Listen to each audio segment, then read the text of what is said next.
There is a building in Moscow that most people will never enter. It does not advertise itself. It does not appear on tourist maps. It has no grand facade, no plaque explaining what it contains. For decades, its contents were so sensitive that even senior Soviet officials needed special clearance to walk through its doors. Inside that building, stacked in acid-yellowed folders and tied with bureaucratic string, were documents that told a very different story about Stalingrad. A story the Soviet Union could not afford to let the world read. This is not the Stalingrad, you know. And before I go any further, I need you to understand something. I have been telling stories about this war for a long time now. I have read the memoirs and the strategy books and the official histories. I have sat with the maps and traced the arrows and tried to understand the logic of the decisions that shaped the Eastern Front. But what I want to talk to you about today is different from any of that. Today I want to talk about the gap. The enormous, deliberately constructed gap between what actually happened at Stalingrad and what the world was allowed to know. That gap was not an accident. It was a policy, and it was a policy sustained with remarkable consistency for the better part of 50 years. You know the version they wanted you to know? The version where the Red Army, inspired by Soviet ideology and the iron will of the Communist Party, rose up and crushed the fascist invader at the gates of the city. You know the story of Marshal Georgy Zhukov, the genius strategist. You know the story of Vasily Chukov's 62nd Army holding out, block by block, floor by floor, room by room in the ruins of a city that bore Stalin's name. You know the story of snipers and factory walls in winter, and the great turning of the tide. You have seen the photographs, men with raised rifles against a bombed-out skyline, Soviet flags planted in the Ruble, German officers in overcoats, walking into captivity with empty faces. That story is not false. But it is incomplete, and incompleteness, when it is deliberate and systematic and enforced through decades of state power, is a form of lie. Because what you were not shown, what Russia still works very hard to prevent from entering the mainstream historical record, is what happened on the Soviet side of the line. The terror, the executions, the abandonment, the industrial-scale use of Soviet soldiers as expendable material, the catastrophic command failures that cost hundreds of thousands of lives that did not have to be lost, the secret orders, the massed graves that do not appear on any memorial map, the letters that were intercepted by military censors and filed in security archives, where they sat for half a century, because what those letters said could not be allowed to reach the public, the names that were erased, the veterans whose real experiences were so dangerous that they spent the rest of their lives in silence, performing a version of their own memory that the state had approved. Stay with me, because I am going to walk you through everything that the archives have begun to reveal. And I am going to walk you through what Russia is still fighting to keep buried. If you are watching this channel, you understand that the history of the Second World War, and particularly the history of the Eastern Front, is far more complicated than the popular narratives suggest. You understand that behind every set of arrows on a strategy map, there are human beings making decisions under conditions of terror and confusion and incomplete information. You understand that official histories are not the same as actual histories, and you understand that the distance between those two things is where the real story lives. Today we are going in, all the way into the archives, into the documents, into the letters and the security reports and the classified assessments and the testimony of men who had to wait until they were old before they could finally say what they had seen. Let's begin at the beginning. To understand what the Soviets hid, you first have to understand why they needed to hide it. Stalingrad was the most important battle in the history of the Soviet Union. Full stop. Not just militarily, though its military significance was enormous. Psychologically, politically, ideologically, Stalingrad was the moment when the Soviet narrative of the entire war was written. It was the battle that proved, in Stalin's telling, that Soviet socialism could defeat Nazi fascism. It was the battle that transformed a catastrophic, humiliating, nearly apocalyptic first 2 years of war into the foundation of what would become the Soviet myth of the Great Patriotic War. That myth required a particular kind of story. It required heroes who were ideologically pure men who fought and died because they believed in the cause, because they were inspired by the party, because the Soviet system had produced in them a quality of soldier that the fascist enemy could not match. It required a leadership that was strategically brilliant, commanders who saw further and planned better and adapted faster than their adversaries. It required a victory that felt, in retrospect, inevitable, the inevitable triumph of the Soviet people under the wise guidance of Joseph Stalin himself. What it could not survive was the truth. The truth was this: in the summer of 1942, the Red Army was not a coherent, ideologically motivated fighting force being expertly led toward an inevitable victory. It was an institution in crisis.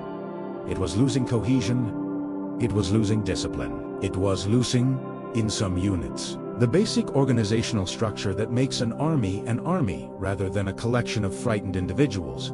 The German summer offensive of 1942, Operation Blue, Case Blau, had torn through Soviet defenses with a speed and devastation that shocked even the Germans, who had expected to encounter more resistance. Army Group South had ripped a gash across the Soviet front. Hundreds of miles wide, Soviet armies had collapsed, not retreated, in good order to new defensive positions, collapsed. The word is precise and important. Commanders had lost contact with their units. Units had lost contact with each other. Hundreds of thousands of men had been killed, captured, or scattered across the steppe. The Don River had been crossed. The approaches to Stalingrad were open. The approaches to the Caucasus and its oil fields were open. The approaches to places that, if they fell, would make the continued prosecution of the war almost impossible were open. And here is what the archives reveal that the official Soviet history spent 50 years concealing. The Red Army's performance in the summer of 1942 was not a tactical retreat ordered by brilliant commanders who were trading space for time while preparing a decisive counteroffensive in large parts of the front. It was a rout. Men were abandoning their weapons. Officers were fleeing with their units, or ahead of their units. Whole formations were dissolving under pressure. Dissolving not because they had been outfought and outmaneuvered by superior forces, but because the basic mechanisms of military organization had broken down, and because men who have lost confidence in their own leadership and their own system of war will eventually choose survival over the abstract demands of duty. The word that appears again and again in the classified reports from that period is the same word that appears in the classified reports from the summer of 1941. When the Germans had first attacked, and the scale of the initial catastrophe had become clear, that word is the Russian equivalent of panic. It appears in report after report, written by political officers and security services and front commanders, trying to explain to Moscow why the situation was deteriorating so much faster than the official dispatches were suggesting. Stalin knew. He had known since June 1941, when the full dimensions of the initial German attack had become clear, that the Red Army had serious structural problems. Problems of training, of doctrine, of leadership, of morale, that went far beyond what could be explained by the element of surprise. And his response to the crisis of the summer of 1942, the response that became one of the most significant and most suppressed documents of the entire war, was Order 227. Order 227 is one of the most important documents in the history of the Second World War. Let me say that again, because I do not think it receives the attention it deserves. Order 227 is one of the most important documents in the history of the Second World War, and for decades, the Soviet Union either did not mention it at all in official histories, or mentioned it only as a minor administrative directive, something routine, something that any military bureaucracy might produce. The text of the order itself was classified and unavailable to Soviet citizens, to Soviet historians, even to many Soviet military officers. You could live your entire life in the Soviet Union, could be born there, educated there, work there, grow old there, and read every official history of the Great Patriotic War ever published, attend every commemoration, watch every film, and never know that Order 227 existed. What did Order 227 say? It said, not one step back. Nay, Sagu nazad, not one step back. It said that commanders who allowed unauthorized retreats would be treated as traitors to the motherland. It said that soldiers who retreated without orders, who broke and ran, who chose survival over the position they had been assigned to hold, would be shot. It said that special blocking detachments, units of NKVD, internal security troops, positioned behind the front lines, would be empowered to stop retreating soldiers by any means necessary, including lethal force. And it said something else. Something that the Soviet historical establishment spent 50 years pretending had never been written, because this is where Order 227 becomes not just a military document, but a political confession. It said that the Red Army's problems in the summer of 1942 were, in part, the fault of the Red Army itself. It said, in Stalin's own words.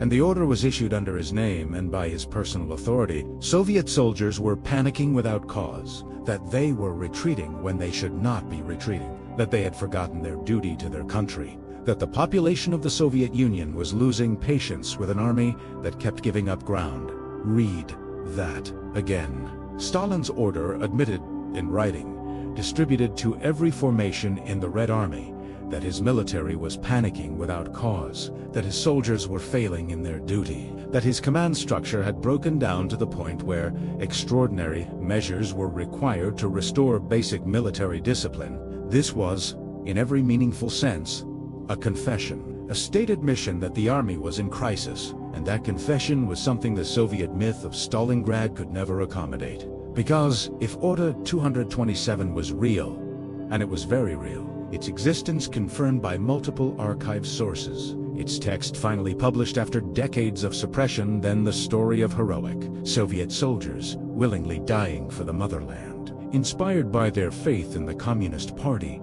and the Soviet system, was not exactly a lie, but it was at best a half. Some of the men who held at Stalingrad were dying because if they tried to run, they would be shot by their own side. The archives tell us how many. We knew today from documents that began to be declassified in the years after the Soviet Union collapsed, that NKVD blocking detachments executed approximately 150,000 Soviet soldiers during the course of the entire war. That number is contested. Some estimates go higher because many of the execution records were deliberately destroyed or were filed in ways that made comprehensive reconstruction difficult. But the order of magnitude is not seriously in dispute. The blocking detachments existed. They were positioned behind Soviet front lines throughout the war. They had authority to use lethal force against retreating Soviet soldiers, and they used it. At Stalingrad specifically. In the period between August and November 1942, the NKVD executed thousands of soldiers. The precise figures remain contested for the reasons I described. The records are incomplete. Some were destroyed, and the Russian state has been less than cooperative in providing access to what survives. But what has emerged from the documents that researchers have been able to access paints a picture of systematic, institutionalized terror directed not at the enemy, but at the Red Army's own men. Let me make this concrete. Let me take you out of the realm of numbers and into the reality of what this actually looked like. A unit receives orders to hold a position. The position is at the edge of a ruined city. The Germans are attacking with armor and air support. The Soviet soldiers have rifles and, if they are fortunate, a few anti-tank grenades and a machine gun that may or may not still be functional. Their commander is a lieutenant or a captain. The senior officers have often already been killed because the German preference for targeting Soviet officers in the early periods of the battle has been devastatingly effective. This lieutenant looks at what is coming toward him and understands with complete clarity that holding this position means dying in this position. He is not a coward. He is a man doing arithmetic. He orders a withdrawal. Behind him, somewhere between a few dozen meters and a few hundred meters, there is a blocking detachment. These men are not frontline soldiers. They are NKVD troops. Political security personnel whose job is not to fight the Germans, but to prevent Soviet soldiers from retreating. When the withdrawing unit reaches the blocking line, the detachment has orders. Stop them by any means necessary. Men who tried to push through were shot. Men who argued with the NKVD officers were shot. Men whose retreat was deemed unauthorized, which in the chaos of the Stalingrad campaign was almost any retreat that a local commissar chose to classify that way, were shot. Some were pulled out of the line and sent to penal battalions. The blocking detachment's commander would file a report. The report would go into an archive, and the archive would be sealed for 50 years. The penal battalions, strafbati, are a subject that the archives have illuminated in ways that the official Soviet history never permitted. Penal battalions were formed from men convicted of military offenses: cowardice, desertion, losing their weapons, unauthorized retreat, speaking against the party, writing the wrong thing in a letter that military censors or simply having the misfortune to be in the wrong unit at the wrong time when a commissar needed to make an example. These men were stripped of their rank, their pay, and in some cases, their basic military rights. They were sent to the most dangerous sections of the front. They were given the most suicidal assignments. They were expected to redeem themselves through blood, to atone for whatever offense they had committed against the state, or against the army, or against the myth of what a Soviet soldier was supposed to be, by dying or being severely wounded in some desperate action that more valuable troops had been spared. Many of them did die. Many were severely wounded. The official Soviet history never mentioned the penal battalions. The men who served in them were not celebrated. The records of their service were sealed. They existed in a category that the Soviet state found simultaneously necessary. The threat of the penal battalion was a real instrument of military discipline and unspeakable, because speaking of them required acknowledging the system of terror that had produced them. There is something important I want to pause on here, because this is the kind of history that can be distorted in two directions, and I want to be precise. The first distortion is the Soviet myth. There were no blocking detachments, no NKVD executions, no penal battalions, no coercion, only voluntary heroism in defense of the socialist motherland. That distortion is a lie, and the archives prove it. The second distortion is a different kind of simplification. The Soviet soldiers were only fighting because they were afraid of the blocking detachments, because if they ran they would be shot, because the NKVD was more frightening than the Germans. That distortion is also wrong, and the archives prove that too. The truth is more complicated, and the archives, specifically the documents I want to turn to now, reveal a complexity that neither the Soviet myth nor its crude inversion can capture. Letters. Military censors intercepted an enormous volume of personal correspondence during the Stalingrad campaign. Every letter that passed through the military postal system was read by a censor, and letters containing material that raised security or ideological concerns were pulled from the mail stream, filed, and added to security archives. The men who wrote these letters often did not know they had been intercepted. They wrote them expecting the words to reach their wives, their mothers, their children. Many of those letters never arrived. They sat in a building in Moscow for 50 years. When researchers began accessing these archives in the 1990s, what they found in these intercepted letters was remarkable. Not for what it confirmed about the Soviet myth. It confirmed almost nothing about the Soviet myth, but for what it revealed about the actual inner lives of the men who fought it. The letters were not, for the most part, about Stalin. They were not expressions of Communist Party loyalty or socialist consciousness or any of the ideological content that the official history requires Soviet soldiers to have been motivated by. They were not about the abstract cause of defeating fascism or defending the Soviet state. They were about home, about family, about the physical, specific, irreplaceable things that the men fighting in that ruined city had left behind. A soldier writes to his wife about their garden. He writes about whether the beans have come up yet. He writes that he has been thinking about the color of the light in their kitchen in the morning. He writes that he dreams about the sound of their children's voices. He writes nothing about the Communist Party. Another soldier writes to his mother. He is not, in this letter, the heroic ideological warrior that the official history requires. He is a frightened young man who misses his mother and is trying to find words for what is happening to him in ways that will not cause her unnecessary pain. He is editing his own terror as he writes. He is performing bravery for her sake, even though she cannot see him. These letters were suppressed for a reason that goes beyond the obvious reasons. The doubts expressed, the criticisms of command, the evidence of low morale, they were suppressed because of their religion. The Soviet Union had spent 20 years, and in some areas longer, systematically destroying religious institutions and replacing religious consciousness with socialist consciousness. Churches had been closed, converted to other uses, in some cases demolished. Priests had been arrested, executed, sent to camps. The practice of religion had been officially discouraged, and in many periods actively persecuted. A generation had been educated in an explicitly atheist worldview. The letters from Stalingrad reveal how completely that project had failed at the level of the individual human being. Men were praying, men were writing about God. Not about Stalin, not about Lenin. About God. Men were making promises to icons, to saints and sacred images that they had hidden, or that their families had kept, that if they survived, they would do something. Light a candle, go to church, say a particular prayer. Men whose entire adult lives had been lived in a state that officially denied the existence of God were writing to their families in language that was saturated with religious feeling, and their families were writing back in the same language. The letters that soldiers received were also read by censors, and many of those letters, from wives and mothers, using religious language to comfort and encourage. The men at the front were also pulled and filed. The religious language went in both directions.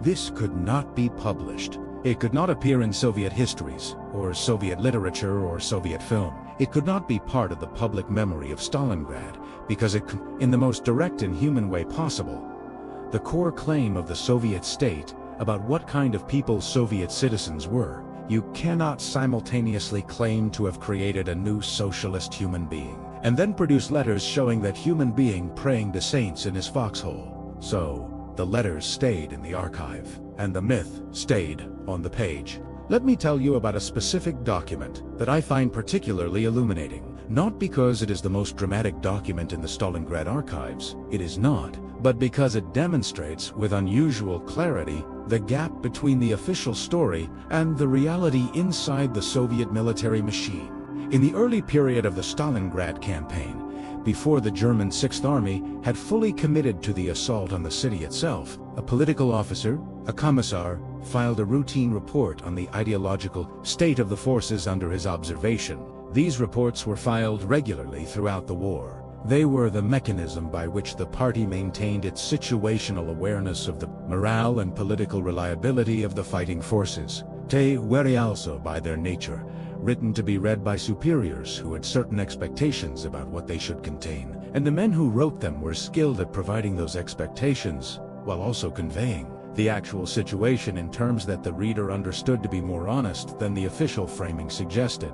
This report described, in the standard format, the political reliability of the units under observation. It noted which units were performing their duties satisfactorily. It noted which commanders were maintaining proper discipline, and then, in a section that was standard in these reports, but rarely discussed in official histories, it noted the concerns. The problems, the things that required attention. The concerns included widespread fatalism. Men who had concluded that they would not survive and had adopted an attitude of passive waiting for death rather than active military engagement. Resentment of officers, not the Commissar-approved resentment of fascist officers, but resentment of Soviet officers, specifically officers who were perceived as being insufficiently attentive to the welfare of their men, and open religious observance, men making the sign of the cross, men praying before going into action, men carrying religious objects that were not supposed to exist. The report noted these things in the matter-of-fact tone of a bureaucratic document. It was not alarmed by them. It had seen them before. It recommended the standard responses: increased political education, closer monitoring of certain individuals, removal of a few extreme cases for questioning. What the report did not do, what it could not do, in the genre in which it was written, was acknowledge what these observations actually meant. What they meant was that the Soviet state's project of creating a new kind of human being, a socialist human being free from religious superstition and aristocratic deference and bourgeois individualism, had not succeeded. What it meant was that the men fighting at Stalingrad were not the Soviet citizens of official mythology. They were Russians and Ukrainians and Kazakhs and Georgians and members of a dozen other nationalities, bringing to the fight everything that they actually were, which included things that the Soviet state had been trying to abolish for 20 years. The state suppressed this. But the state also, in the end, could not abolish it. And what the archives suggest is that the qualities that the state was trying to suppress, the stubbornness, the attachment to place and to the people they loved, the spirituality that expressed itself in prayer when ideology was inadequate, were among the qualities that made it possible to hold Stalingrad at all. Now, I want to take you into the strategic picture because the archives reveal things about the command and planning of the battle that are significantly different from the official Soviet account. Let me start with the summer of 1942, before the battle for the city itself began, because the Soviet disaster of that summer, the collapse of Soviet defenses across an enormous front, the loss of territory and men on a scale almost impossible to comprehend, is something the official history has never fully accounted for. The explanation that the official Soviet history offered was that the German summer offensive succeeded because of a massive concentration of forces in a specific area, and because the Soviet leadership was deliberately managing a strategic withdrawal designed to lure the Germans into an overextension that could then be exploited. This explanation contains an element of truth.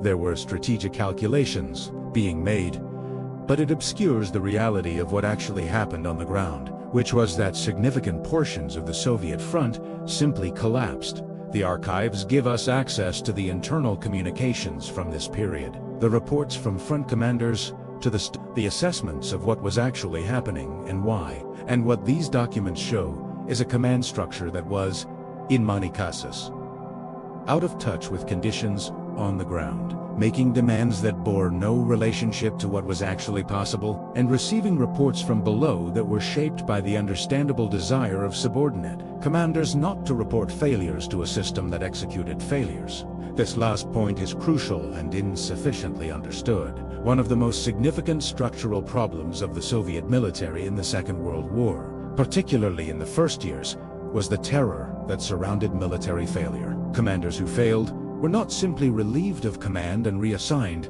as happened in most other armies.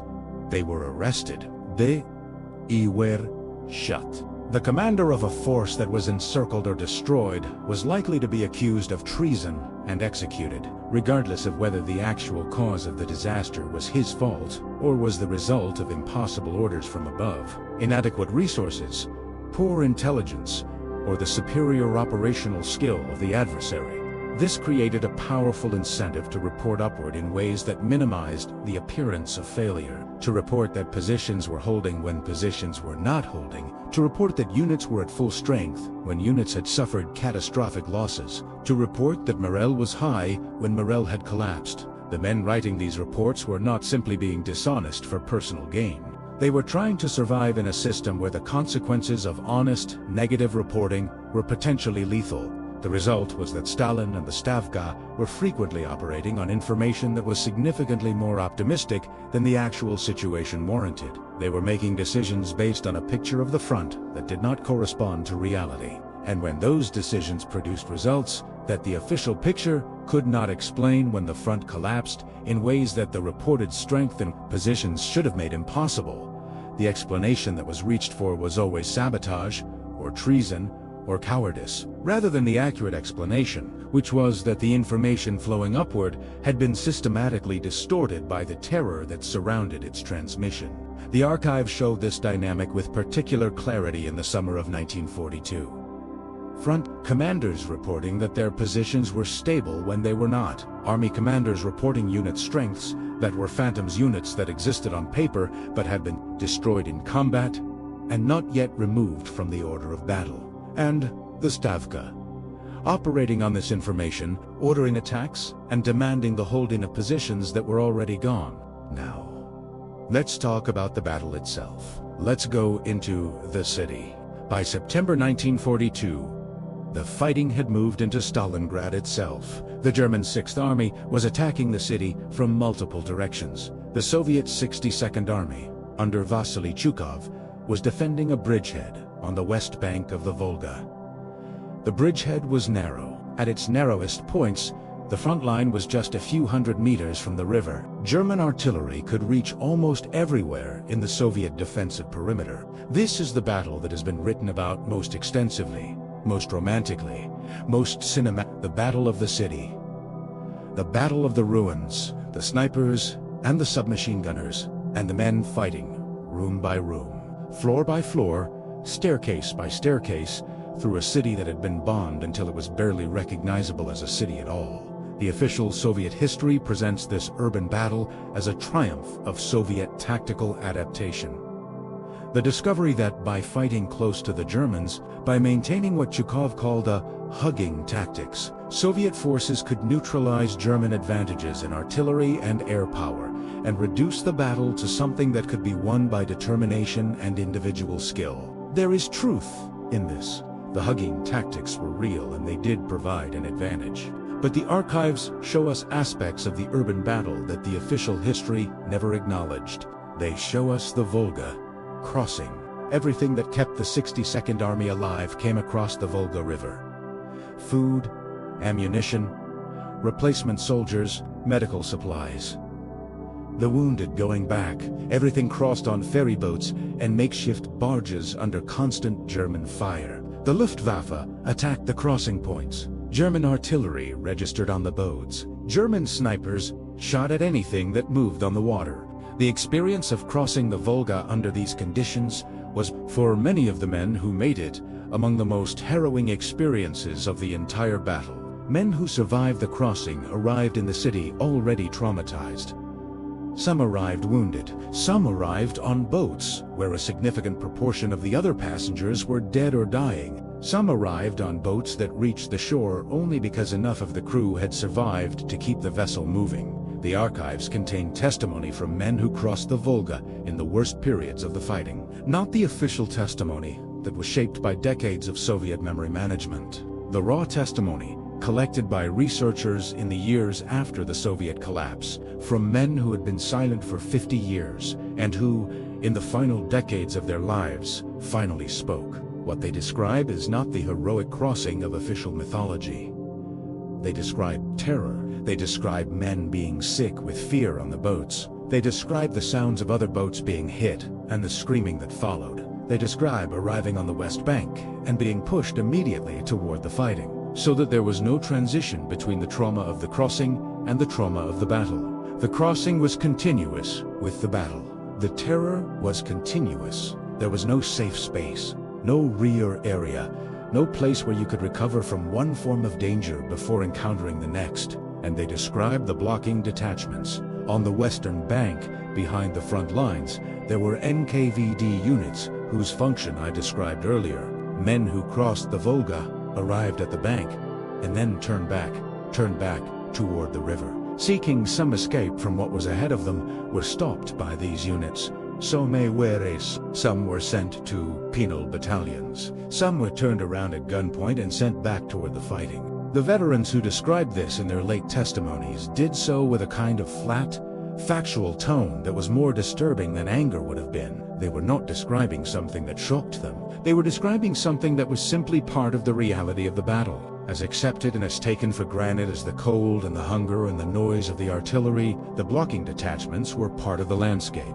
You knew they were there. You knew what they would do if you ran. And that knowledge was part of the calculation that kept you moving forward. Now I want to talk about something that the archives reveal, and that almost no popular account of Stalingrad adequately addresses, and that is what the battle cost.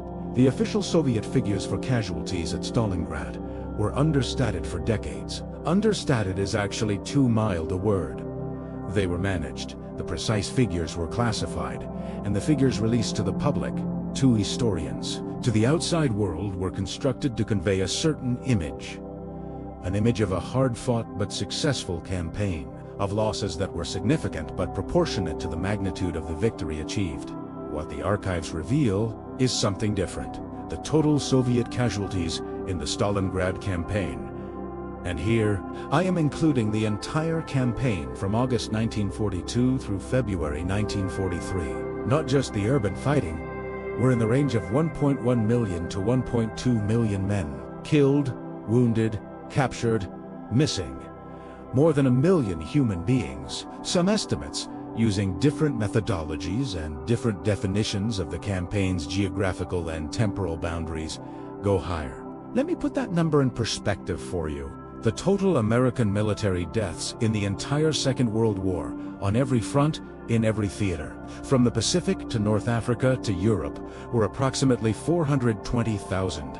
The Soviet Union lost more than twice that many men, in casualties of all kinds, at Stalingrad alone. In one campaign, in roughly 6 months, and those numbers were suppressed. Not because the Soviet state was ashamed of the sacrifice, quite the opposite. The sacrifice was celebrated, but because the scale of the losses, presented honestly, raised questions that the Soviet myth could not answer. A victory achieved at that cost could not be presented straightforwardly as a triumph of superior strategy and superior ideology. It had to be understood, at least in part, as a victory achieved by accepting losses that no system governing by genuine consent could have sustained, by treating human beings as material to be expended in whatever quantities were required to hold the line. The Soviet state could not acknowledge this, so it managed the numbers, and for 50 years, the full scale of what Stalingrad cost remained hidden. Let me take you now to a specific episode that I think illuminates the gap between the official history and the archival reality with particular clarity, an episode involving not the battle itself, but the period immediately before it, the moment when the German advance first reached the outskirts of in August 1942, as the German 4th Panzer Army pushed toward the city from the southwest. The German advance reached the perimeter before the Red Army's regular defensive forces were fully in position. The forces that met the 1st German armored probes were in several sectors, not the frontline infantry that a formal military defense requires. They were whatever was available. In one sector, what was available was the 1077th Anti-Aircraft Regiment. The 1077th was an air defense unit. Its job was to shoot down German aircraft, and it was equipped with the guns appropriate to that mission, minus 37mm and 85mm anti-aircraft weapons. These guns could, if depressed to a low trajectory, engage ground targets, including tanks. But they were not optimized for that role, and the personnel who operated them were not trained as anti-tank crews. What makes the 1077th stand remarkable, and what makes its near absence from the official historical record so striking, is that the regiment was composed almost entirely of women, young women, mostly students and factory workers, drafted into air defense service because the Red Army had long since exhausted its reserves of male personnel for that function. These women, trained to operate anti-aircraft guns against aircraft, found themselves deploying those guns against German armored columns because there was literally no one else available to do it. Day Ifat. The accounts that have emerged from archival research and from the testimonies of survivors describe an engagement of several hours in which these women, operating guns they had been trained for a different purpose, inflicted significant losses on the German advance. They held the position long enough for other forces to be brought up, and many of them died doing it. The 1077th Anti-Aircraft Regiment appears in some Soviet accounts but always in ways that minimize what actually happened. Always in ways that obscure the fact that these were women fighting German tanks with anti-aircraft guns, because the situation was desperate enough that there was no better option. The story revealed too much about the state of Soviet defenses in August 1942 to be told in the way the official history required, and the archives reveal the casualty figures, which the official history never did. The losses in the 1077th's engagement were severe. The courage was extraordinary, and the fact that the people displaying that courage were young women who had been handed guns and told to stop tanks was something that the myth-making apparatus of the Soviet state found difficult to incorporate cleanly. The official narrative of the Great Patriotic War had specific roles for women. The nurse, the partisan, the female sniper as a remarkable exception who proved the rule. Women fighting tanks with anti-aircraft artillery because there was no one else that fell outside the categories that the narrative had prepared. Now, I want to move forward in time to November 1942. To the counteroffensive that changed the course of the entire war, Operation Uranus, the Soviet counteroffensive that encircled the German Sixth Army, is one of the most celebrated military operations in the history of the Second World War. And rightly so. The conception of the operation, the identification of the vulnerable flanks held by Romanian and Hungarian forces, the coordination of two independent armored thrusts that met to close the ring. These represented a genuine achievement of Soviet operational planning. The official history celebrates Uranus, and in this case, the celebration is not entirely but the archives tell us things about Uranus that the official history never did. They tell us about the conditions under which the Soviet forces attacking in Operation Uranus were operating. Temperatures that fell during the offensive to -20 and -30 degrees Celsius. Men whose equipment was inadequate for the cold. Vehicles that refused to start in the temperatures that prevailed at the operational start line. Artillery shells that had been stored in conditions that affected their reliability. Men who were wounded and who could die of exposure before they reached a medical collection point. Men who fell asleep in the wrong place and did not wake up.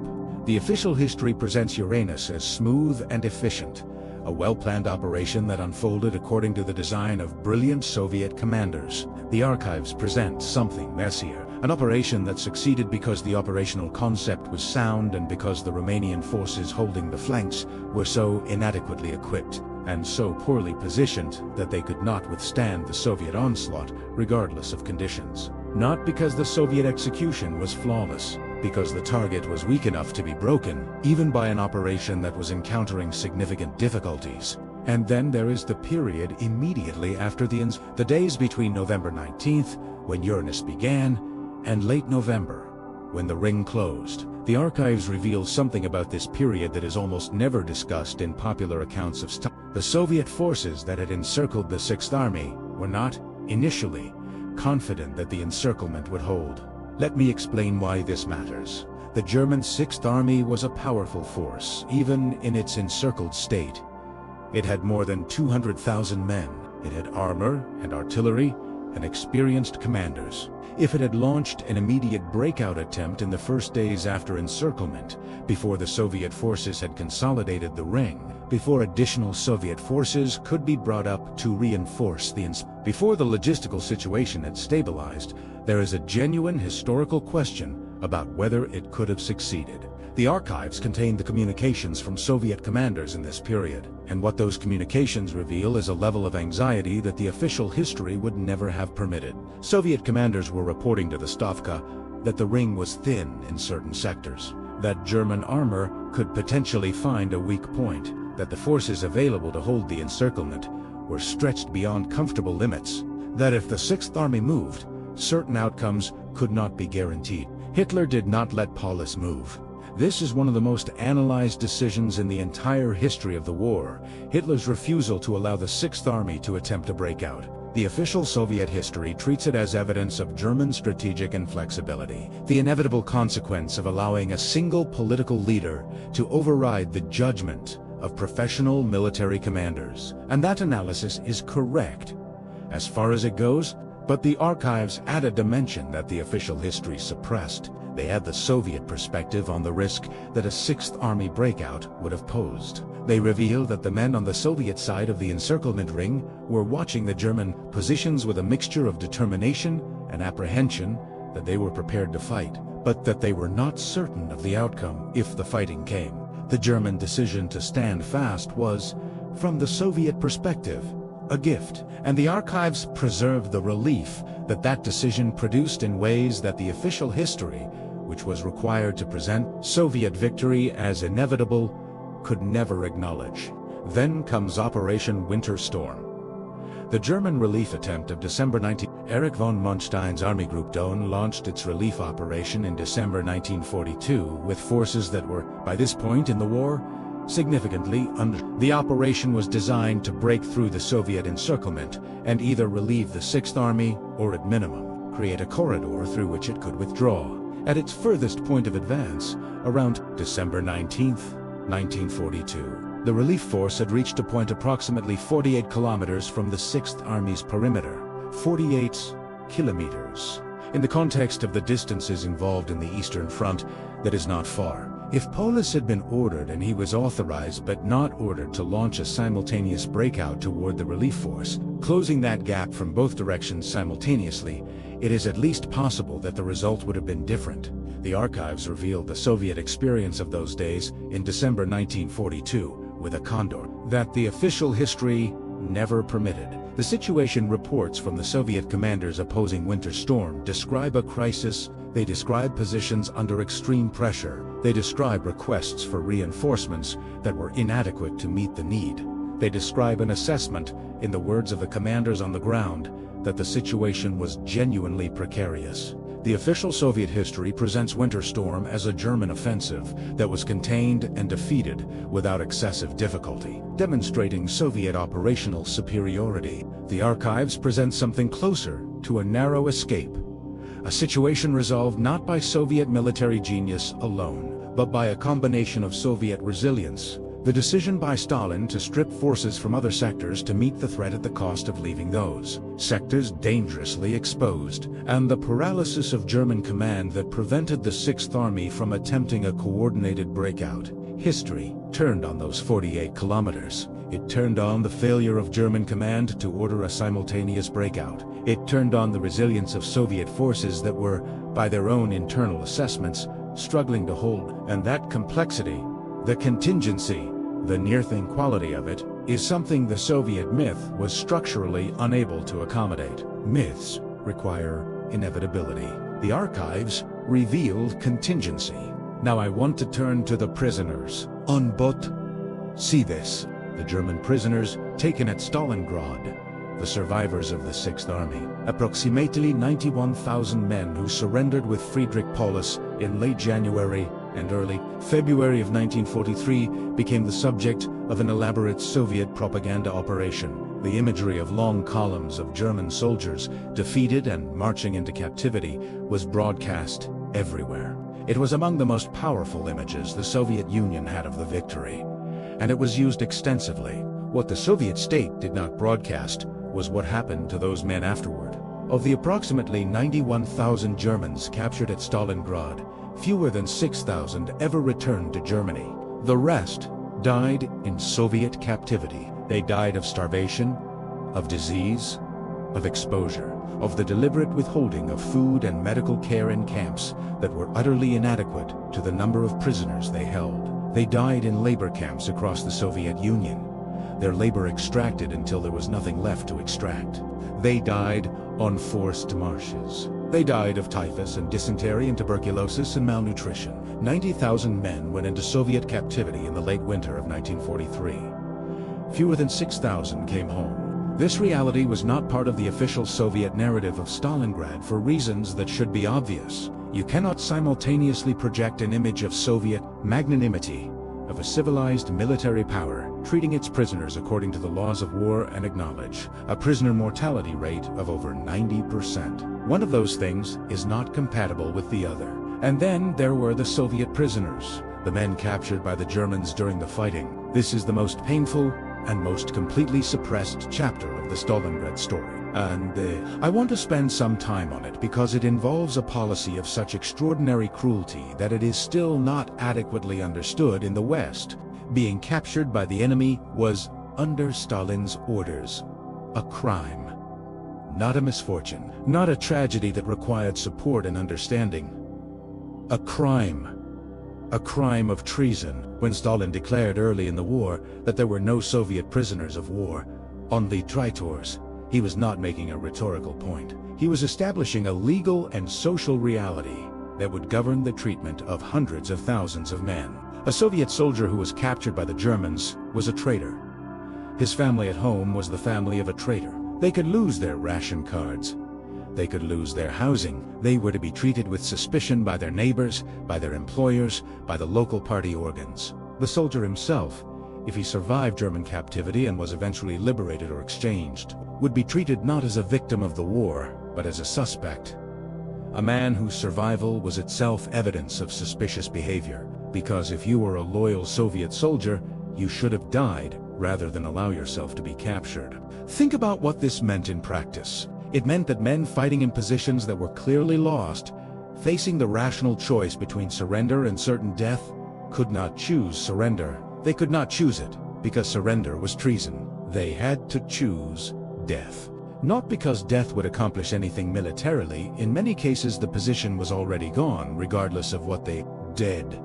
But because the alternative was a classification as traitor that would follow them and their families for the rest of their lives. Some of them died in those impossible last stands. Some of them were captured despite their intentions, injured or unconscious, or simply overwhelmed by circumstances that made individual choice irrelevant. And those men, when they survived German captivity and found themselves liberated by the advancing Red Army in the later years of the war, were processed by the NKVD. They were interrogated.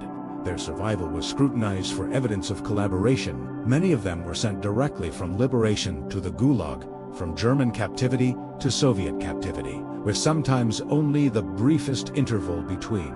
The archives show us the scale of this, the numbers of former prisoners processed by the NKVD after liberation, the numbers sent to camps, the numbers sentenced for collaboration or treason or any of the other categories of offense that the Soviet legal system had constructed to punish the survivors of German captivity. The precise figures vary depending on the source and the methodology. But the order of magnitude is in the hundreds of thousands of men who exchanged one form of captivity for another, and their stories could not be told. The men who went through this could not write about it. They could not speak about it publicly. To speak about it was to acknowledge the policy that had produced it, and that policy was something the Soviet state could never acknowledge. So the veterans of this particular experience, the men who had survived the war twice over, in two different camps, under two different totalitarian systems, carried their stories in silence for the rest of their lives. Some of them spoke at the end. In the oral history projects that began in the 1990s,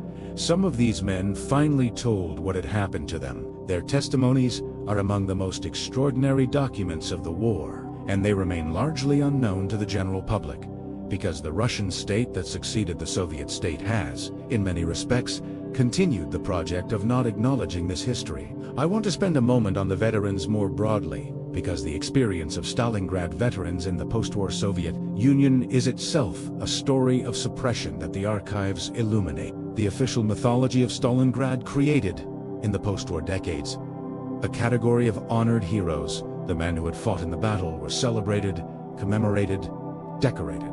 The anniversary of the battle was a major state occasion. Stalingrad, renamed Volgograd in 1961, though its wartime name retained its mythological power, became a site of pilgrimage and memorial. But this official celebration was accompanied by a very specific set of requirements. To be a celebrated Stalingrad veteran, you had to perform your memory of the battle in ways that confirmed the official mythology. You had to tell a story that included the right elements: the heroic collective defense, the political education that had prepared you for this moment, the guidance of the Communist Party, the inspiration of the leadership.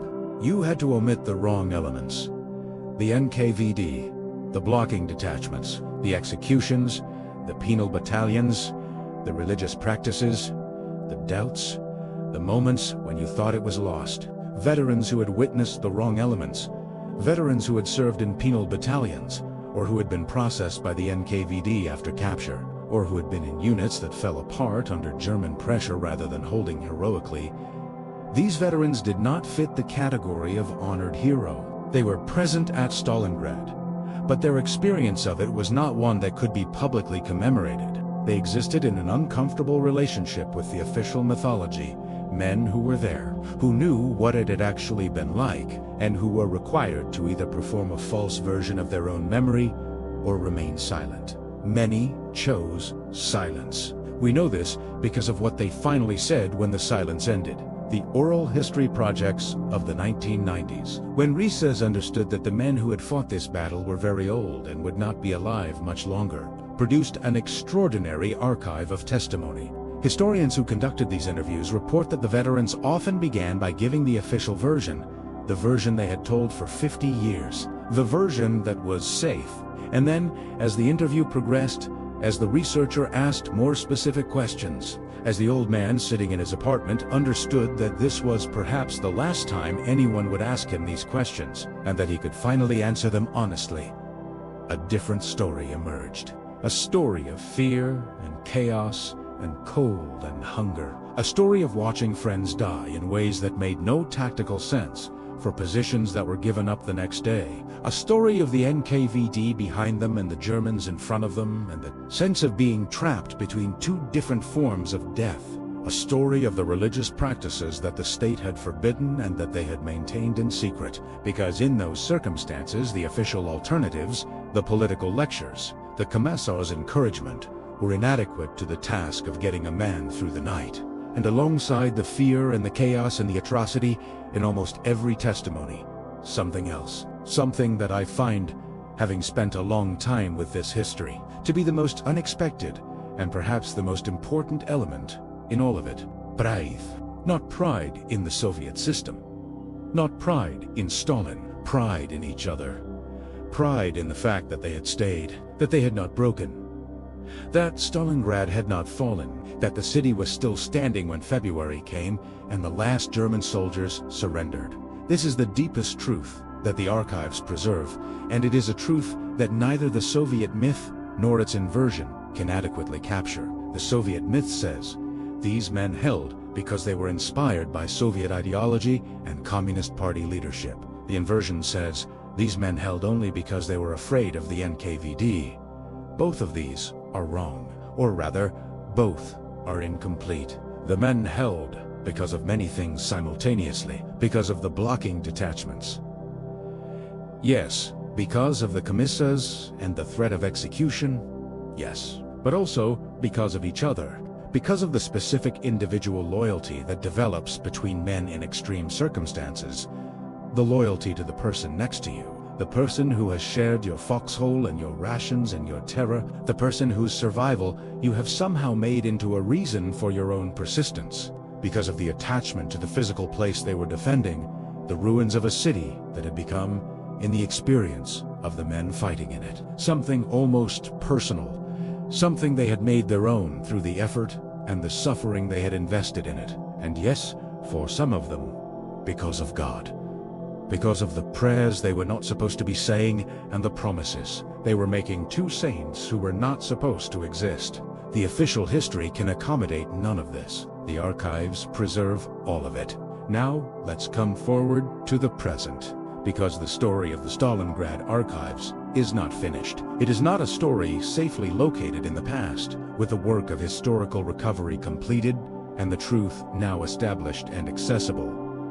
It is a story that is ongoing, and the current chapter of that story is, from the perspective of historians who care about honest historical inquiry, deeply troubling.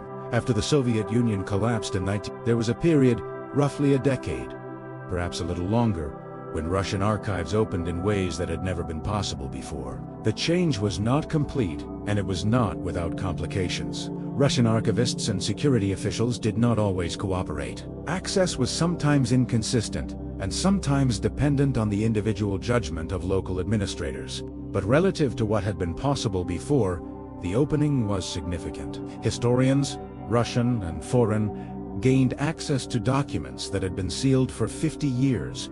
The picture that emerged was exactly what I have been describing to you. A more complicated, more honest, more human account of what happened at Stalingrad than the Soviet state had ever permitted. Russian historians began publishing findings that challenged the official mythology. The memorial organization, the civil society group dedicated to documenting the crimes of the Soviet state, to recovering the names of those killed in the Gulag and in Stalin's terror, found that its work, which had always been controversial, was producing historical conclusions that the state found increasingly International historians who visited Russian archives in the 1990s reported finding material that significantly revised the existing picture of the Eastern Front, and then the opening began to close. Under Vladimir Putin, whose political project has included the explicit rehabilitation of Soviet historical achievement as a foundation for Russian national identity, the Great Patriotic War became a central pillar of state ideology. The war and the victory were too important to the current political project to allow the historical record to be fully complicated. The simplified, heroic, politically useful version of the war, and specifically of which is the symbolic center of the whole narrative, had to be protected. The memorial organization was declared a foreign agent in 2012. Its activities restricted, its members harassed. In December 2021, following court proceedings that many legal observers characterized as Memorial's two main organizations were dissolved by order of the Russian Supreme Court. An organization that had spent decades recovering the names of Stalin's victims, recovering them from the archives that the Soviet state had tried to bury them in, was liquidated.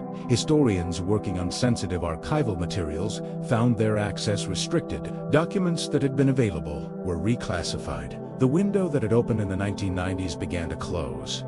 Not completely, but significantly. And then in February 2022, with the full-scale invasion of Ukraine, the pressure intensified to a degree that has made honest historical work in Russia extraordinarily difficult. The mythology of the Great Patriotic War was explicitly instrumentalized in Russian state messaging as a justification for the invasion.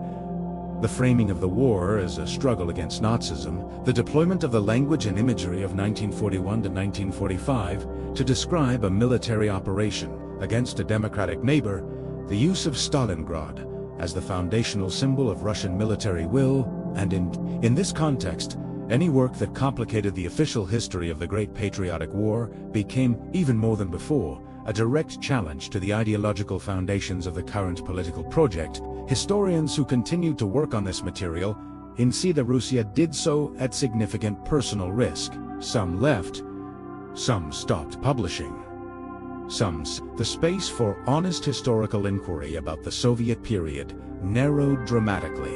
Outside Russia, the situation is different. The archives of Germany, Britain, and the United States have been open for decades. The work of historians like Antony Beevor, whose account of Stalingrad drew extensively on both German and Russian archival sources, and caused enormous controversy when it was published in Russia because of what it revealed about the Soviet side of the battle, represents a body of scholarship that has significantly advanced our understanding of what actually happened. The work of David Glantz, who spent his career reconstructing the operational history of the Soviet-German War from every available source, gives us a picture of Soviet military operations that is far more complete than the official Soviet account ever permitted. But this scholarship has not entered the Russian mainstream. In Russia, the version of Stalingrad that most people encounter in school, in media, in the commemorations that surround the holiday of Victory Day, remains shaped fundamentally by the Soviet myth.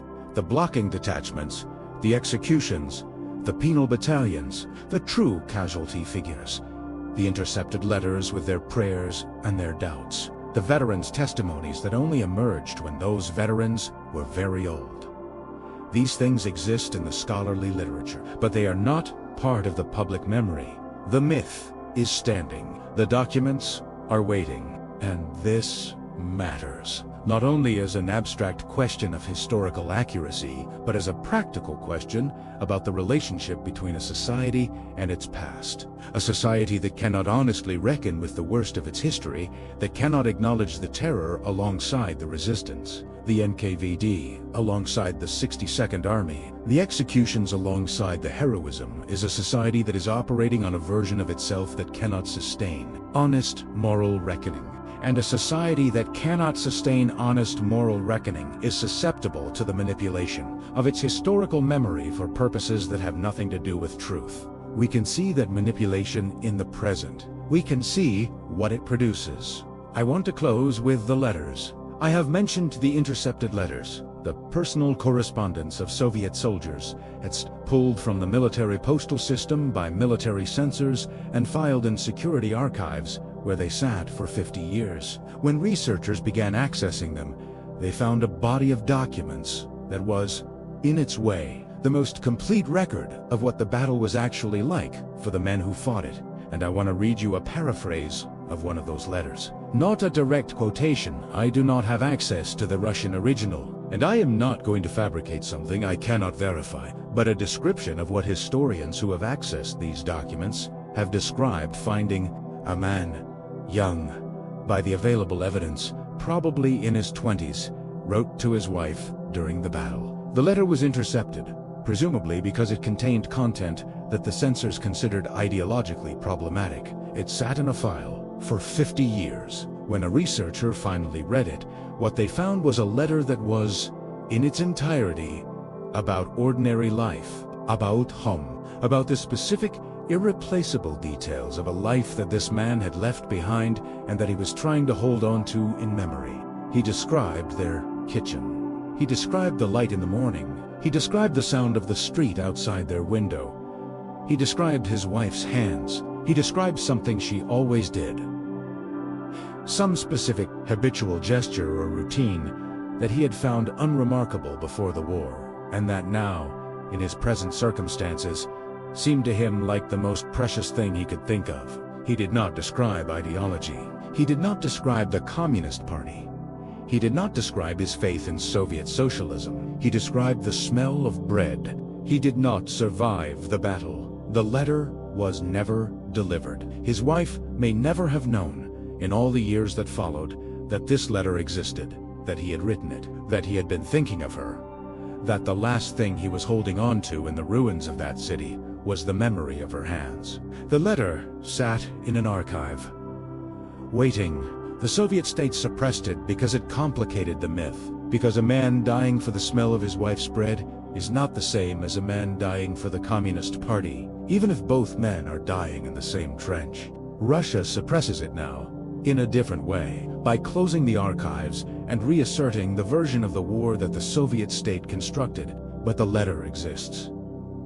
The truth of that letter exists, and somewhere in that building in Moscow, in that building that does not advertise itself and does not appear on tourist maps, there are thousands of letters like it, thousands of men who wrote down what they were thinking and feeling in the final weeks or months of their lives, and whose words were taken from them by a state that needed something else from them. Those letters are waiting to be read, and until they can be read freely by any historian who wants to understand what Stalingrad actually was, until the archives are open, and the myth is set aside, and the human complexity of what happened in that city on the Volga in 1942 and 1943 is allowed to stand in its full, uncomfortably, morally complicated reality. The story of Stalingrad is not finished. The men who fought there deserved better than what the Soviet state gave them. They deserved to have their real experience acknowledged. Not the myth, not the edited version, the real experience with the terror and the cold and the NKVD and the prayers and the letters about bread and the stubborn, inexplicable, unglamorous insistence on holding one more day and then one more day after that. This video is a small contribution to the work of giving them that acknowledgement. It is incomplete. Every account of Stalingrad is incomplete because the full truth requires access to documents that are still sealed. But it is honest, and honest is what they deserved. Thank you for watching. If this changed how you understand what happened in that city, if it made you feel the weight of those letters, reality behind the myth, please share it. Because the work of honest historical memory is not the work of scholars alone. It is the work of everyone who insists on the full truth, even when the full truth is complicated and difficult, and refuses to be simplified into a story that a state can comfortably tell about itself. The story of Stalingrad belongs to the men who fought there, not to any government, not to any myth, to Tim. Let me go back and tell you something I passed over too quickly, something about the nature of the city itself, and what it meant that the battle was fought there, and why the name Stalingrad, the city that bore Stalin's name, carried such an impossible weight. When the German 6th Army began its assault on Stalingrad in September 1942, the city was not merely a military objective. It was not just a transportation hub on the Volga or a center of industrial production. though it was both of those things. It was a symbol, and in this war, as in perhaps no other war before or since, symbols mattered with an intensity that sometimes overrode military logic entirely. Hitler had said the city would fall. Stalin had said it would not. Those two declarations, made by two men of absolute power who had built their respective systems on the premise that their will could reshape reality, turned Stalingrad into something beyond a battle. It became a test of whose will was stronger. And because both men understood this, neither of them could allow themselves to be wrong without consequences that extended far beyond. The military situation on the Volga, for Hitler, losing Stalingrad after publicly declaring it would be taken, was politically catastrophic. His authority within the German command structure rested significantly on the mystique of his military judgment, on the successful predictions and the gambles that had paid off, on the sense that his instincts were more reliable than the cautious assessments of his professional generals. Losing Stalingrad, after having staked his personal prestige on its capture, would do serious damage to that mystique. So he doubled down. Then doubled down again, and in the end, he ordered the Sixth Army to stand fast in a situation where standing fast was a death sentence.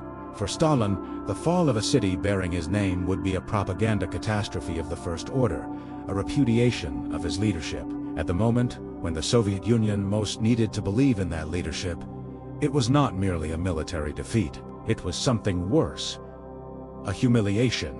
And Stalin's response to the prospect of that humiliation was to pour resources into Stalingrad men and guns and political capital and sheer willpower at a rate that the situation might not, by purely military logic, have justified. The archives reveal the private communications that surrounded these calculations, the discussions within the Soviet command about whether the city could be held and at what cost, and whether the cost was worth it.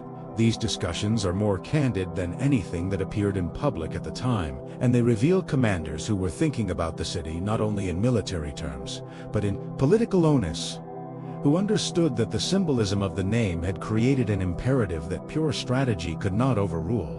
One document that historians have found particularly illuminating is a series of communications from the fall of 1942 in which Zhukov and Vasilevsky attempted to convey to Stalin their assessment of the situation at Stalingrad in terms that were honest without being fatally honest. They needed to tell him that the city might fall. They needed to do this in a way that did not cause Stalin to conclude that they were defeatists, because defeatism, in the Soviet system of the time, was not a professional judgment, but a crime. The language in which they navigated this, the careful phrasing, the qualifications, the way in which they embedded their honest assessment inside a framework that preserved the appearance of confidence, is, in its way, a masterpiece of communication under pressure.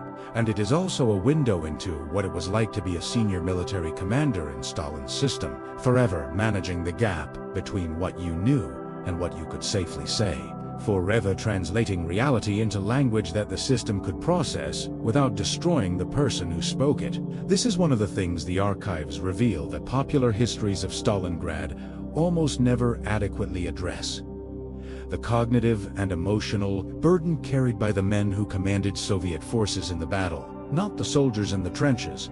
Their burden is somewhat easier to comprehend because it was physical and immediate. The burden of the commanders was different. They were making decisions that would kill enormous numbers of men, and they were doing so inside a system that punished failure with execution, that demanded confidence when the situation wore into terror, and that had embedded at its center a man, Stalin, whose response to military reverses was as likely to be violent as it was to be constructive. Zhukov, commanding the 62nd Army inside the city, has left us testimony about what it was like to command in those circumstances. Not just the tactical problems, the Germans here, the ammunition running out there, the battalion that needs to be fed into a gap before it widens into a breach that destroys everything, but the broader psychological reality, the knowledge that your army is being destroyed piece by piece, day by day, and that there is nothing you can do except ask for more pieces to feed into the same destruction and hope that the destruction of the other side runs faster than your own. Zhukov's position was, in a particular way, clarifying. He was inside the city. He had no option to retreat. Retreat meant the Volga, and the Volga meant the end of the defense, and the end of the defense meant the fall of the absolute constraint of his situation removed certain categories of temptation. There was nothing to do except fight.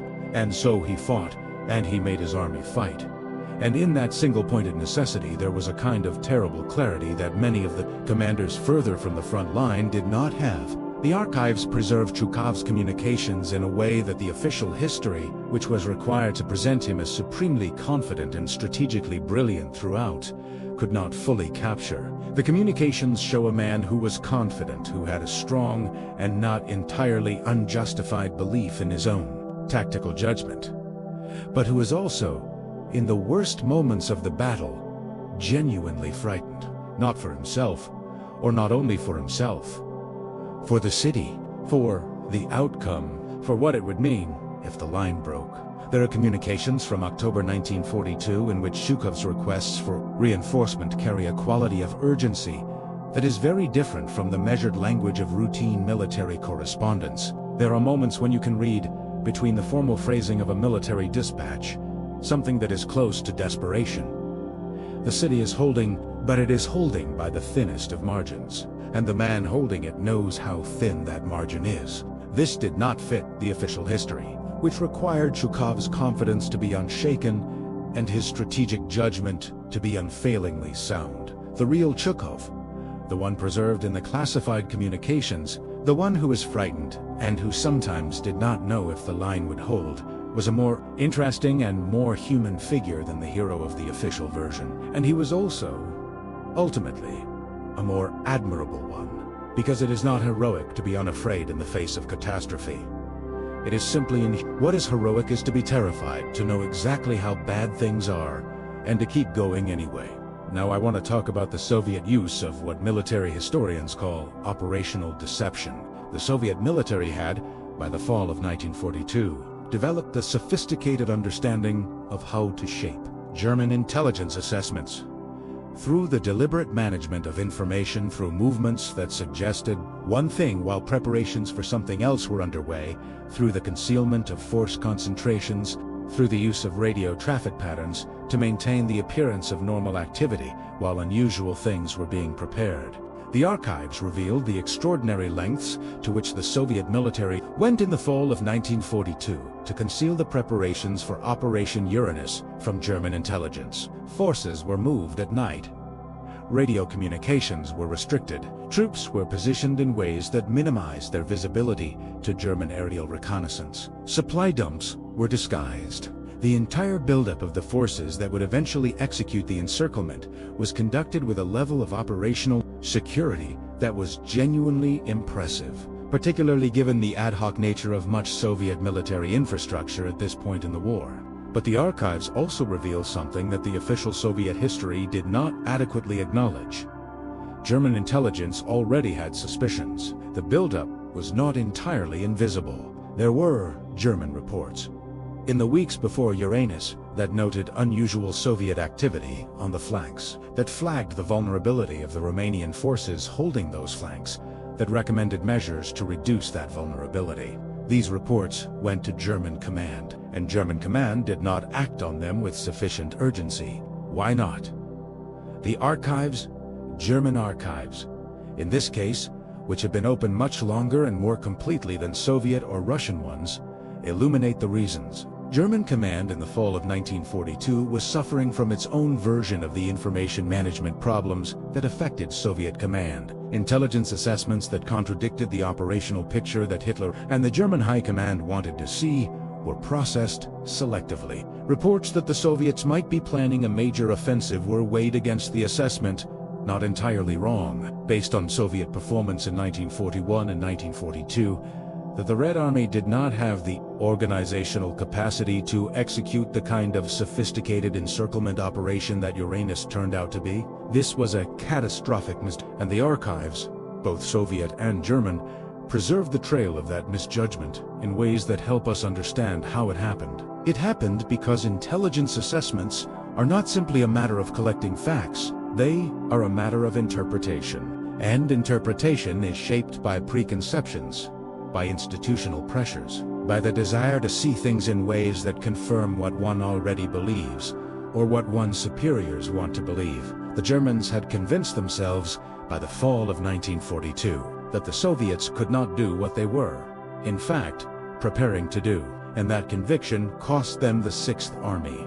Let me take you now into the winter itself, into what it was like to be a soldier on Eiderseed in Stalingrad during the coldest months of the fighting. The temperatures at Stalingrad in the winter of 1942-43 fell to levels that are difficult to comprehend. If you have not experienced sustained minus 20 degrees Celsius was not unusual. Minus 30 was not unheard of. At these temperatures, exposed skin freezes within minutes. Metal surfaces become dangerous to touch with bare hands. Weapons malfunction. Vehicles refuse to start. The wounded, who in more temperate conditions might survive long enough to reach medical care, can die of exposure before anyone reaches them. The official histories of Stalingrad acknowledge the cold as part of the context of the battle, as a backdrop, a setting, a contributing factor in the outcome. What they do not fully convey, because they cannot without descending into a kind of testimony that is incompatible with myth, is what it was like to live in those conditions for weeks and months. The Soviet soldiers who were defending the city had, compared to the encircled Germans, certain advantages in this regard. They had supply lines. The Volga crossing, difficult and dangerous as it was, kept food and ammunition and winter equipment flowing into the bridgehead. They had access, in some cases, to the ruins of buildings, the cellars, the basements, the sheltered corners of bombed-out walls that could be turned into something approximating shelter. They had the motivational structure of defending their own territory, which included, in psychological terms, the knowledge of what they were fighting for in a way that the Germans, fighting for a distant strategic objective in a landscape that was entirely foreign, did not. But the cold did not discriminate on the basis of ideology, and the archives preserve testimony about what it actually meant to be a Soviet soldier in Stalingrad in January 1943 that is very different from the images of the official history. Men whose feet had frozen inside their boots, men who had not slept in days because sleep in the open air at those temperatures was indistinguishable from dying, men who were making decisions under conditions of such extreme physical deprivation, cold and hunger and sleeplessness altogether that the capacity for clear thought was compromised in ways that affected judgment and performance, in ways that no official military history would acknowledge. The medical records from the battle, the casualty figures that separated battle wounds from cold injuries, from frostbite, from the effects of exposure, these records were classified.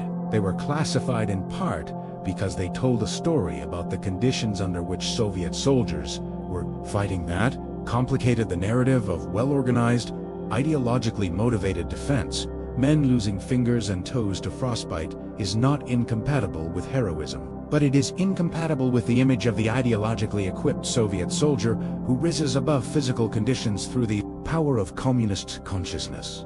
The archives also preserve something about the food, or the absence of it. The official ration for Soviet soldiers at Stalingrad was already inadequate by the standards of what a human body needs to sustain itself under conditions of physical stress in extreme cold. The actual rations that reached the men in the front lines were frequently less than the official ration, because the supply system running across the Volga under fire was not reliable enough to deliver even the official allocation consistently.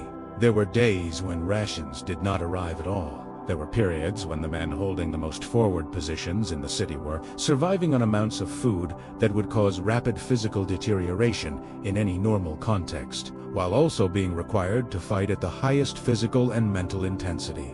The consequences of this were visible. Visitors to the 62nd Army's positions in the worst periods of the battle described men who were physically hollow, who had lost significant body mass, whose faces showed the specific kind of deterioration that sustained malnutrition produces, whose movements had taken on the slowness and deliberateness of people conserving energy because they did not have enough energy to waste. These men held the city anyway, and I say that not to minimize what they endured. What they endured was extraordinary, but to emphasize that the myth of the ideologically pure Soviet soldier, fired by communist consciousness, is not the explanation for why they held. The explanation is something stranger and simpler and more human.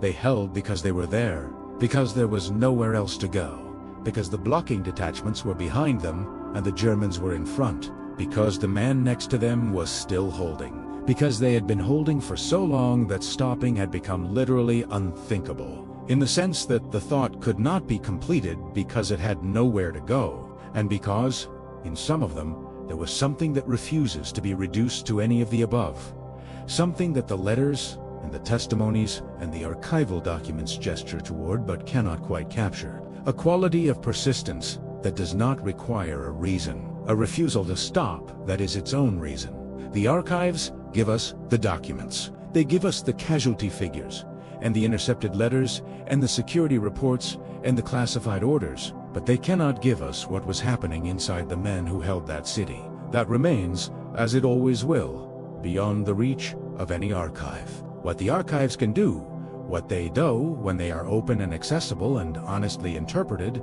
is remove the lies, remove the myth, leave behind something that is not the full truth, because the full truth is too large and too human to fit in any document. But that is honest enough to allow us to see the shape of what happened. That shape is not the shape of the Soviet myth. It is not the shape of heroic ideological warriors inspired by the Communist Party, but it is, in its own way, remarkable. It is the shape of human beings, ordinary, frightened, hungry, cold, praying to saints the state had abolished, writing letters about kitchens and gardens and the smell of bread, enduring the unendurable and not stopping. That is the real Stalingrad, or as close to it as we can get with the documents we have. And Russia wants to keep it hidden, because the real Stalingrad is not a story about a system. It is a story about people, and people are harder to control than stories. Now I want to bring you into something that the archives reveal about the Soviet propaganda machine itself. Not the propaganda directed outward at the world, but the propaganda directed inward at the Soviet soldiers and the Soviet public. During the battle, in any large-scale military conflict, the management of information, what people know, what they believe, what story they are living inside, is a significant operational concern. Armies need their soldiers to believe that what they are doing is meaningful, that sacrifice has a purpose, that the effort required of them is part of a larger story that makes the effort worthwhile.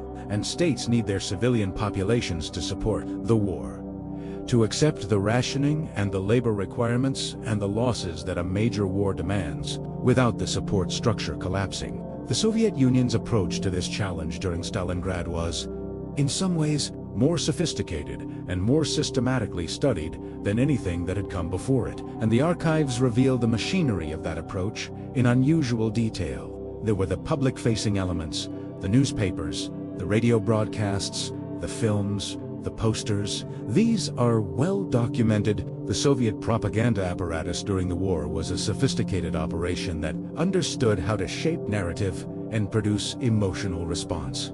It knew how to make the story of Stalingrad into something that sustained commitment rather than eroding it, how to transform even terrible setbacks into evidence of the eventual inevitability of victory.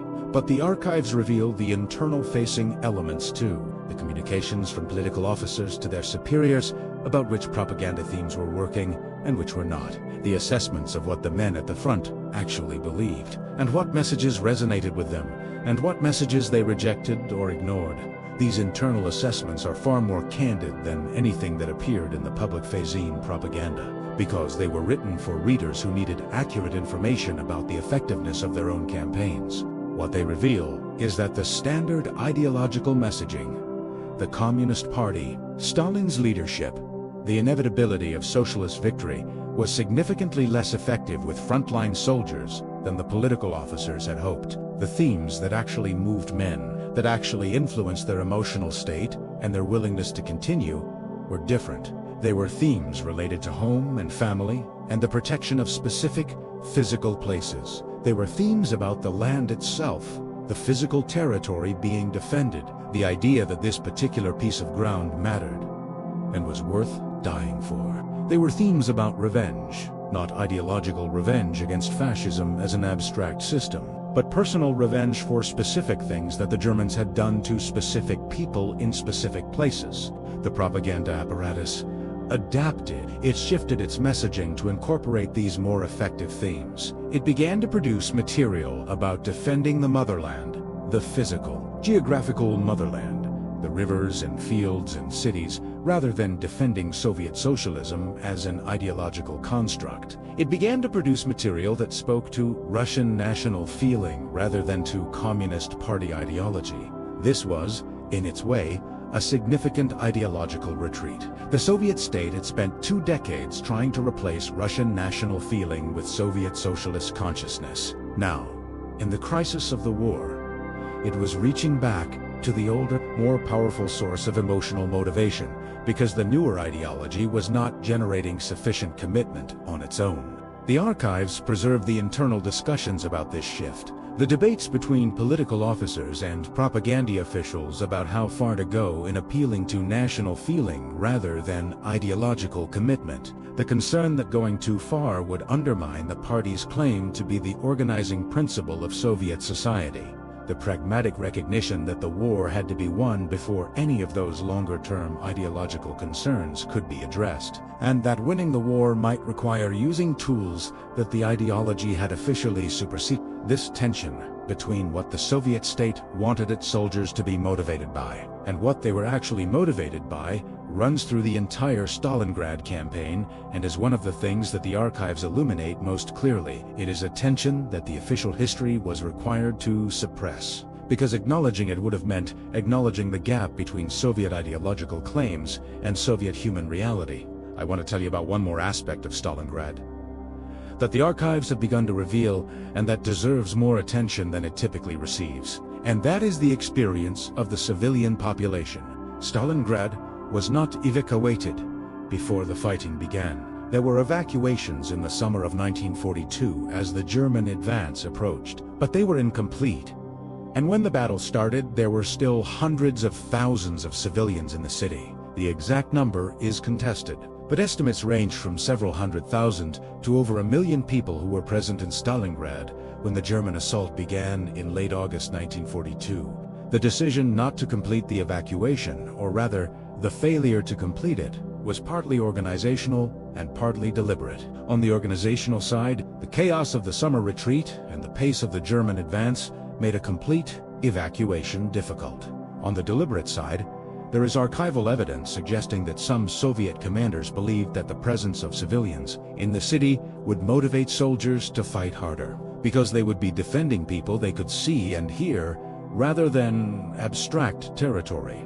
If this was the calculation, it was a calculation that treated civilian lives as military material, and the archives reveal the consequences. Civilians who remained in the city during the battle lived in conditions that are almost impossible to describe. They lived in cellars and basements, in the spaces under the ruins, in whatever shelter they could find that provided some protection from the constant artillery and air bombardment. They had little food and little water. They were caught between 2 armies that were destroying the city in which they lived. Many of them died. Some of them were pressed into service by the Soviet military, as laborers, as support workers, in roles that placed them in direct danger. Some were killed by German artillery and bombs. Some were killed by Soviet fire. Their experience did not fit into the official narrative of the battle, which was a military narrative about armies and commanders and strategic decisions. The presence of civilians in Stalingrad was acknowledged in the official history, but their experience, the actual lived reality of what it was like to be a civilian in a city that was being destroyed, was not something the official history explored. It could not explore it without raising questions about the decision to leave them there, and about what was done with them and to them during the fighting. The archives contain some testimony from survivors of the civilian experience not much. The civilian population was not part of the military record-keeping apparatus, and their testimony was not systematically collected in the same way that soldiers' reports were. But some of what has emerged is extraordinary. Accounts of months spent underground, in darkness, listening to the world above being destroyed. Accounts of children who did not understand what was happening, asking questions that no adult could answer. Accounts of the specific quality of terror that is different from the terror of combat.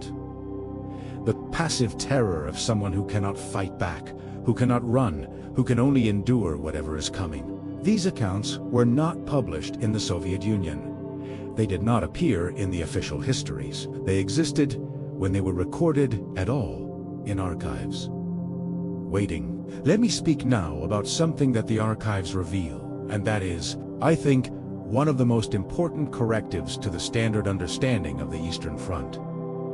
And that is the question of German-Soviet relations within the battle itself. When we talk about Stalingrad, we talk about two armies fighting each other, but within that framework, there were individual encounters that the official histories of both sides found difficult to accommodate. There were moments of communication between soldiers on opposite sides of the line. There were instances of what military historians call fraternization, informal contacts that went beyond the authorized hostility of opposing armies.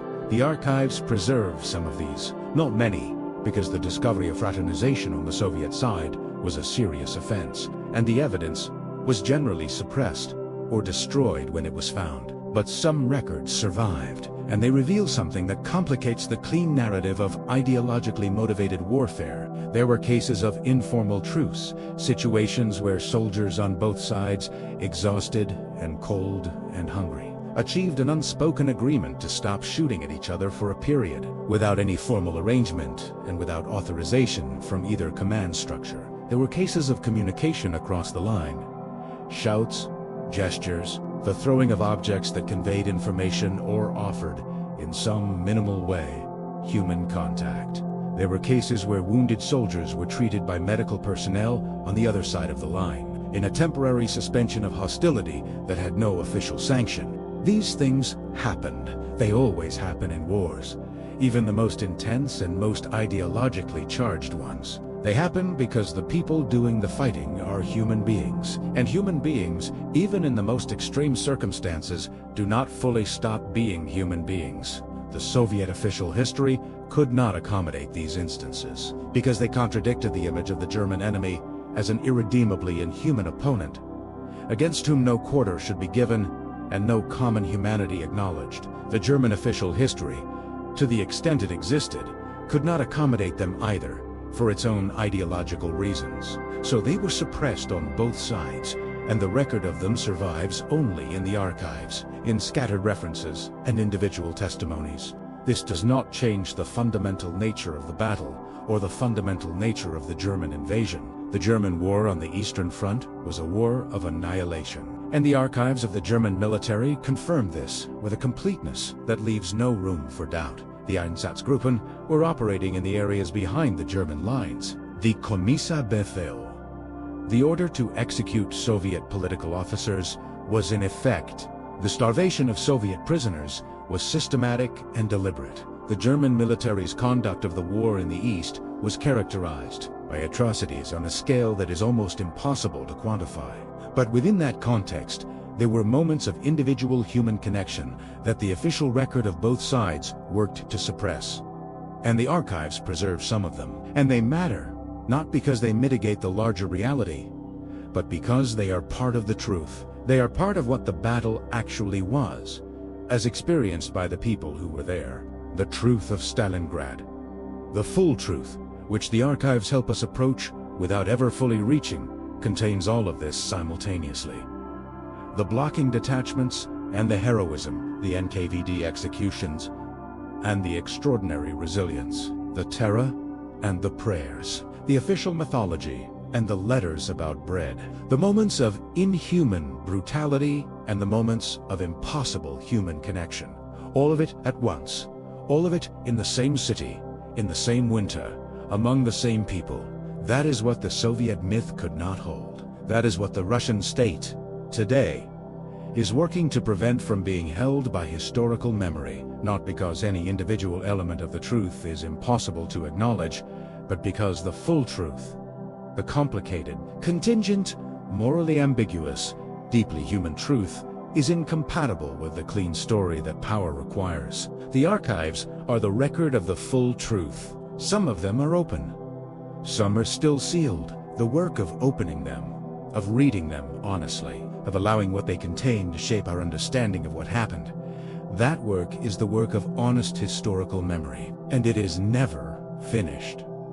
If you have been with me through this entire story, then you understand something now that you may not have understood before. You understand that Stalingrad was not the battle of the official histories. It was not the inevitable triumph of Soviet military genius and communist consciousness. It was something harder and stranger and more human than that. It was a battle in which millions of people were caught inside a collision of two totalitarian systems, each of which used them and destroyed them and then told a false story about what they had done and why. And in the middle of all of that, in the ruins and the cold and the Volga crossings and the blocking detachments and the intercepted prayers, there were people who did not know why they held, or whose holding cannot be explained by the official reasons, who held because they were there, because stopping was not possible, because the man next to them was still there, because some part of them refused, in that moment, to stop being human. That refusal,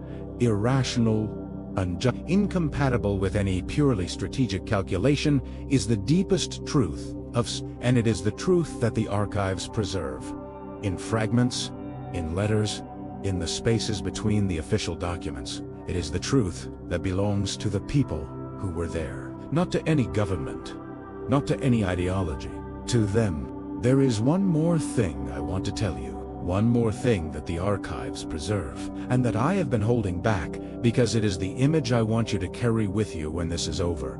In the period immediately after the German surrender at Stalingrad, in the days of February 1943, when the last pockets of German resistance were collapsing and the encirclement was finally complete, Soviet soldiers entered parts of the city that had been under German control and that they were seeing in some cases for the first time since the summer. They walked through ruins, through buildings that were shells, through streets that had ceased to be streets and had become something else, channels through debris, paths through destruction. And some of them, the accounts survive in a handful of testimonies, preserved in archives, and in the memories of old men who finally told their stories to researchers. Decades later, some of walking through those ruins found things. They found furniture buried in rubble, miraculously intact. They found books. They found photographs. They found the ordinary material of human lives. The objects that fill a home, that a family accumulates across years, that are so unremarkable in their normal context that no one thinks about them, and that become, in their survival of catastrophe, unbearably significant. One soldier describes finding, in the basement of a destroyed building that had been a family home, a child's shoe. Hust one soy. He does not describe what he thought, or what he felt, or what he did with it.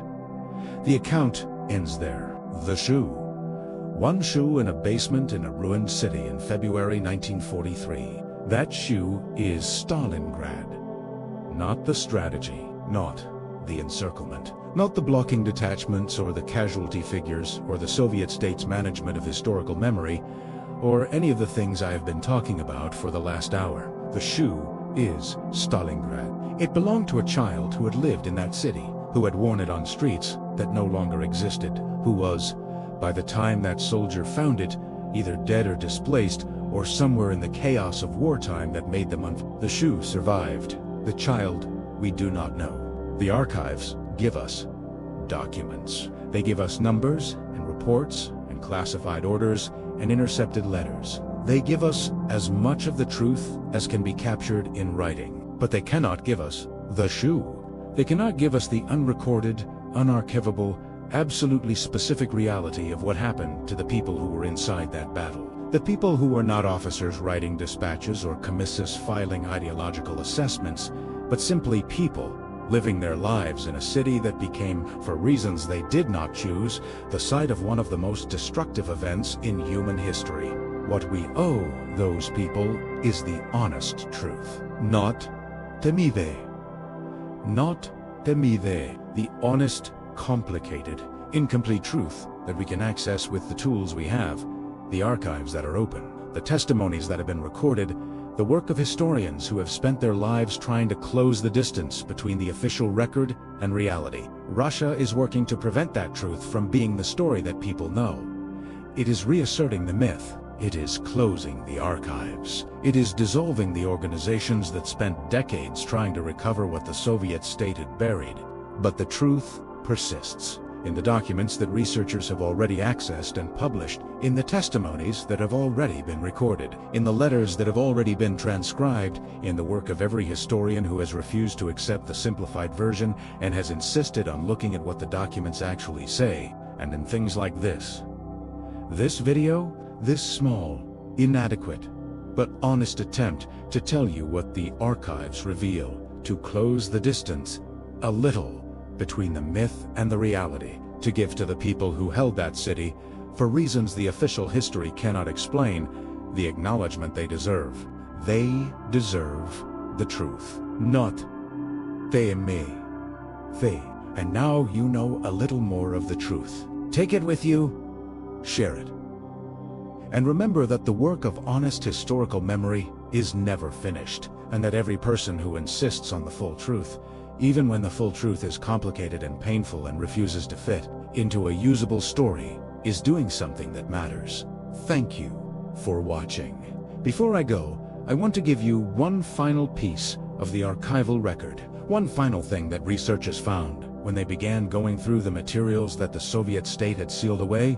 There was a tradition among some Red Army soldiers that has been documented in a handful of accounts, and that I do not believe appears in any major popular history of the battle. It was not a widespread tradition, and it may not have been universal even in the units where it occurred, but it was real, and it was preserved in the memory of some of the men who survived, and it tells you something about the nature of the human beings who held that city. When a man died in his position, died holding the piece of ground he had been assigned to hold his comrades, if they had time, would sometimes cover his body with whatever was at hand, not as a burial. There was no time for burial, and in many cases, there was nowhere to bury anyone. Just as a gesture, a marking, a small act that said, this person was here, this person existed. This person's dying matters. Even in a place where dying is happening continuously and on such a scale that individual deaths cannot be individually acknowledged. The covering was not about military discipline or ideological commitment or any of the official categories in which the Soviet state wanted to place the men who fought it. It was about recognition, the recognition that the person who had been there, who had shared the position, the cold, the hunger, the fear, deserved to be marked as having existed. The Soviet state had a word for the men who died at They were heroes of the Great Patriotic War.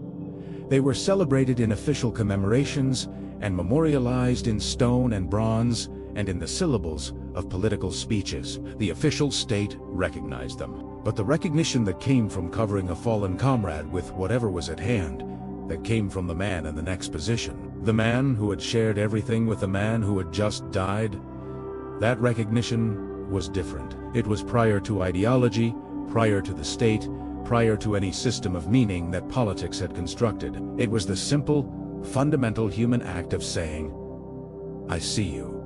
You were here. You, Madre. The archives give us numbers. They give us documents. They give us the machinery of the Soviet state's suppression of its own history. They give us, if we are lucky, the letters and the testimony that preserve something of the inner lives of the men who fought the battle. But the covering of the dead with rubble and snow, that is not in any archive. That is in the memories of old men who finally spoke. Decades later, two researchers who understood that those memories would be gone when those men were gone. And those men are now gone. What remains is what they told. What remains is the record. Incomplete, partial, shaped by the limits of what any archive can hold. But honest as the documents allow. Take it with you. It belongs to them.